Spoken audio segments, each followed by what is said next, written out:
मी doctor Vijaya Thackeray Nandurkar. आपल्या सर्वांना माझा नमस्कार। आपल्या सर्वांचं माझं हेल्थ एज्युकेशन सिरीजमध्ये खूप स्वागत आहे। आज आपण चर्चा करणार आहोत परत एक आरोग्याची समस्या, एक हेल्थ समस्या, दॅट इज क्लोएझमा, मेलॅझमा किंवा आपण त्याला वांग आणि झाइया म्हणू शकतो। ही एक अशी समस्या आहे ज्याच्यामुळे सध्या अनेक पेशंट हे त्रस्त आहेत आणि आमच्याकडे येणारे जे क्लोएझमाचे वांगचे पेशंट असतात याच्यामध्ये 90% ह्या महिला असतात, फिमेल पेशंट असतात। जवळपास 10% मध्ये हे मेल पेशंट असतात, परंतु हे मोस्ट कॉमन फिमेल्समध्ये आहे। आणि जवळपास आपण पूर्ण जगभराचा जर विचार केला तर जवळपास 20 ते 40% महिला या क्लोएझमाने सध्या ग्रासित आहेत। म्हणजे 20 ते 40% महिलांना या समस्याला सामोरे जावं लागत आहे, वांग किंवा क्लोएझमा किंवा मेलॅझमा म्हणू शकतो आपण त्याला। तर याचे काय कारणं आहेत आणि याचे कोणते प्रकार आहेत आणि याच्यावर आपण काय ट्रीटमेंट घेतलं पाहिजे याच्याबद्दल आज आपण चर्चा करणार आहोत। मेलॅझमा किंवा वांग हा असा प्रॉब्लेम आहे, याचं सगळ्यात मूळ जे कारण आहे ते आहे तुमच्या शरीरात असणारं हार्मोनल इम्बॅलन्स। पण हे कशामुळे होते, मेलॅझमा म्हणजे काय हे आपण सर्वप्रथम जाणून घेऊया। की आपली जी त्वचा असते, स्किनच्या आपल्या 2 लेयर असतात, एपिडर्मिस आणि डर्मिस, ठीक आहे। तर आपल्या त्वचेमध्ये पेशी असतात, ज्या सेल्स असतात।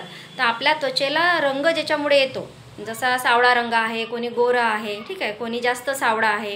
तर आपल्या त्वचेला रंग देण्याचं काम आपल्या त्या त्वचेमधील जे सेल्स असतात त्याला मेलॅनोसाइट्स म्हणतात। ह्या मेलॅनोसाइट्स मेलॅनिन नावाचं पिगमेंट तिथे तयार करतं, ज्याच्यामुळे आपल्या त्वचेला हा कलर जो येतो, डार्क कलर किती डार्क असायला पाहिजे हे त्याच्यावर डिपेंड असते। परंतु काही केसेसमध्ये असं होते की एखाद्या पर्टिक्युलर पार्टवर, जसं मेलॅझमा वांग हे मोस्ट कॉमन जे त्याचं साईट आहे, कुठे जास्त दिसतं हे गालावर या भागामध्ये, म्हणजे डोळ्यांच्या खाली, नाकावरती, एकदम टिप ऑफ द नोजला, तुमच्या भोयांच्या वरती, परत तुमच्या अपर लिपच्या या भागामध्ये, ठीक आहे। हे मोस्ट कॉमन साईट आहे जिथे वांग तयार होते। तर म्हणजे या पर्टिक्युलर भागामध्ये मेलॅनोसाइट्स जास्त मेलॅनिन सिक्रेट करतात आणि ते एका जागी डिपॉझिट होतात, म्हणजे ते साचतं आणि त्याच्यामुळे एक ब्राउनिश किंवा ग्रेइश किंवा ब्लॅकिश स्पॉट तिथे तयार होतो। तर हा कधीही कोणत्याही एजमध्ये होऊ शकतो, परंतु मोस्ट कॉमनली हे आफ्टर 35-40 एजमध्ये जास्त दिसतं। परंतु हे केव्हाही कोणत्याही एजमध्ये होऊ शकते। म्हणजे आता लक्षात आलं का, मेलॅनोसाइट्स मेलॅनिन पिगमेंट हे जास्त प्रमाणात तयार करतात, म्हणजे त्याला हायपर पिगमेंटेशन हे आपण म्हणू शकतो। म्हणजे पिगमेंट तयार करण्याची जी प्रक्रिया आहे याच्यामध्ये खूप जास्त वाढून एका जागी ते डिपॉझिट होते, पण मोस्टली ते हातापायावर न होता ते तुमच्या फेसवर जास्त होते। त्याच्यातही तुमच्या गालावरती, तुमच्या भोयांच्या वरती, तुमच्या अपर लिपवर आणि नाकावरती, किंवा कधी कधी बटरफ्लाय लाईक त्याचे अपीअरन्स राहते, म्हणजे इथून असा पूर्ण बटरफ्लायसारखं। तर त्याला आपण वांग किंवा मेलॅझमा म्हणू शकतो, ठीक आहे। त्याच्यानंतर त्याचे कारणं काय आहेत, आता मेलॅझमाचे सगळ्यात मोस्ट कारण आहे तुमच्या शरीरात असणारा हार्मोनल इम्बॅलन्स, किंवा तुम्हाला जर काही प्रॉब्लेम असतील जे हार्मोन्सशी रिलेटेड आहेत, जसं कोणाला PCOD असेल, कोणाला थायरॉईड असेल, तर जे प्रोजेस्टेरॉन आणि इस्ट्रोजन जे हार्मोन आहे याचं प्रमाण जास्त झालेलं असेल किंवा ते नॉर्मली तुमच्या ब्लडमध्ये दाखवत असेल, तरीही त्या पर्टिक्युलर सेन्सिटिव्ह एरियामध्ये त्याचं सेन्सिटिव्हिटी त्या एरियात जास्त झाल्यामुळे त्या हार्मोन्सला तिथे पिगमेंटेशन हे मेलॅनिनचं हे वाढते। हा एक स्टडी आहे, परंतु अजूनही तुमचं जर टेस्ट केलं तर ते हार्मोन इम्बॅलन्स दाखवते किंवा नाही, किंवा नॉर्मल आहे हे असू शकते, हे सांगता येऊ शकत नाही सध्या। परंतु हार्मोनल इम्बॅलन्स हे खूप महत्त्वाचं कारण आहे। जर कोणी ओरल कॉन्ट्रासेप्टिव्ह पिल्स घेत असेल, जसं गर्भनिरोधक गोळ्या घेत असेल, किंवा कोणाला जर PCODचा प्रॉब्लेम असेल, जसं पॉलिसिस्टिक ओव्हरियन डिसीज, याच्यामध्ये डॉक्टर्स जेव्हा ट्रीटमेंट देतात तर या ट्रीटमेंटमध्ये सुद्धा हार्मोनल पिल्स ह्या द्यावं लागतात किंवा हार्मोनल ट्रीटमेंट ही द्यावं लागते। मग त्या हार्मोन्सच्या एक्सेसमुळे सुद्धा तुमच्या चेहऱ्यावर वांग येऊ शकतात, ठीक आहे।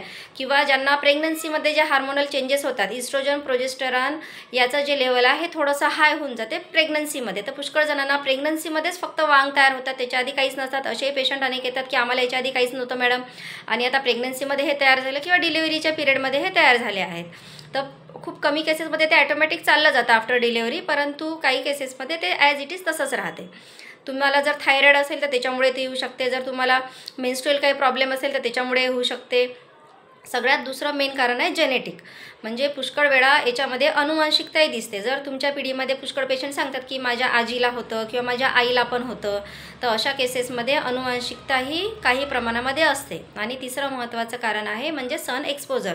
जर तुमचं सन एक्सपोजर म्हणा किंवा कुठलंही कॉस्मेटिक्सचा ओव्हर यूज तुम्ही जर करत असाल आणि तुमची ती जेवढ्या भागामध्ये तुमच्या त्वचेला ते कॉस्मेटिक म्हणा किंवा उन्हाची हीट म्हणा ही तिथे इरिटेट करत असेल, तर ज्या भागाला ते इरिटेट करते तिथचे सेल्स हे ॲक्टिवेट होतात जास्त, आणि तुमच्या स्किनला प्रोटेक्ट करण्यासाठी तिथे मेलॅनिन जास्त प्रमाणात तयार होते आणि ते हायपर पिगमेंटेशन तिथे तयार होतं। तर उन्हाची पण तुम्हाला त्या रेजमुळे पण होऊ शकतं. तुमच्या मोबाईलच्या स्क्रीनमुळे सुद्धा तुम्हाला तिथे इरिटेशन होऊ शकते. इवन तुम्ही जर गॅस स्टोववर आपण स्वयंपाक करतो किंवा चुल्यावर कोणी स्वयंपाक करते, तर त्याच्या हीटमुळे सुद्धा जर तुमच्या जी स्किनला इरिटेशन होत आहे, तिथे तुमचे ते सेल्स जास्त हायपर ॲक्टिव्ह होतात, स्पेशली फेसवरच, आणि तिथे हायपर पिगमेंटेशन होतं. तर मग हे रेज कोणते असू शकतात, तुम्हाला उष्णतेमुळे, गरमीमुळे, बाहेरची हीट असते त्याच्यामुळे, सनरेजमुळे पण होऊ शकते. म्हणून आपल्याला उन्हापासून बचाव करणं याच्यामध्ये खूप आवश्यक राहते. मग आता तिसरा पार्ट आहे ट्रीटमेंटचा, की याच्यामध्ये आपण काय ट्रीटमेंट घ्यायला पाहिजे.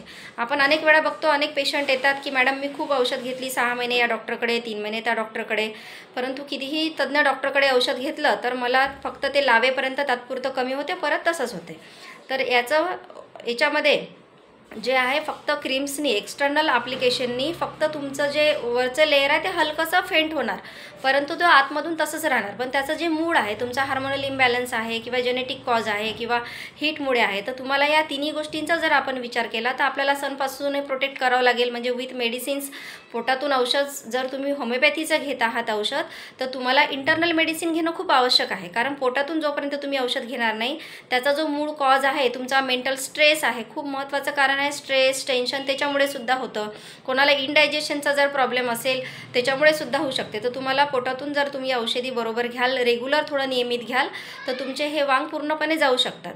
आणि त्याचे 2 प्रकार असतात. म्हणजे इपिडर्मिस म्हणजे जे वरतीच असतात, वरच्या लेअरलाच तुमच्या जर असले स्किनच्या, म्हणजे हलकेसे असतात ते ब्राउनिश फेंटमध्ये, तर ते इपिडर्मिसला असतात. तर हे अशा प्रकारची जे आहे ते सुरुवात हे लवकर चालले जातात. पण जे तुमच्या आतमधल्या लेअरपर्यंत जर हे जास्त मेलॅनिन सिक्रीट झालं असेल, तर ते डर्मिस लेअरपर्यंत, तर त्याच्यामध्ये थोडासा तुम्हाला वेळ द्यावा लागतो. परंतु सोबत जर तुम्ही योगा जर करत असाल आणि होमिओपॅथिक मेडिसिन जर घेत असाल आणि एक्सटर्नली पण लावायला क्रीम्स आपण देत असतो, परंतु अनेक पेशंट कोणाच्याही सांगण्यावरून काही क्रीम यूज करतात. अनेकशा स्किन लाईटनिंगवाल्या क्रीम येतात ज्याच्यानी तुमची वरची लेअर हलकीशी पातळ होते त्या क्रीम्सनी, किंवा त्या स्टिरॉइड बेस क्रीम असतात, तर ज्याच्यानी तुम्हाला ते लावेपर्यंत खूप चांगलं वाटते की माझे डाग कमी झाले, परंतु त्या उलट स्टिरॉइडच्या बॅड इफेक्ट्सनी म्हणा किंवा त्या क्रीम्सच्या इरिटेशननी परत तिथे काही जणांचं असते की मी क्रीम लावल्यानंतर मला परत जास्त आले, तर ते तात्पुरतं कमी होतं, पण परत काही दिवसांनी तुमची स्किन जेव्हा त्याचे सेल्स त्याला रिॲक्ट करायला सुरुवात करतात त्या इरिटेंटला, तर ते परत जास्त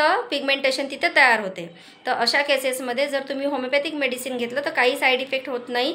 कारण त्या क्रीम्सनी जसं स्किन लाईट क्रीम आहे, मेला केअर क्रीम आहे, तर ह्या क्रीम लावण्याची पद्धतही तुम्हाला माहिती नसते. कोणी सांगितलं म्हणून ते तुम्ही यूज करता, ट्राय करता, परंतु ते जर तुम्ही योग्य पद्धतीने यूज त्याचा नाही केला तर त्याचे खूप साईड इफेक्ट आहे. तुमची वरची त्वचेची लेअर ही जळू शकते, अक्षरशः त्याचे छिलटेसुद्धा निघतात, मग पांढरे डाग तिथे तयार होतात, मग त्याच्यानंतर ते खूप डार्क काळं होतं, पहिले लाल होतं, व्हाईटिश होतं, मग काळं पडते.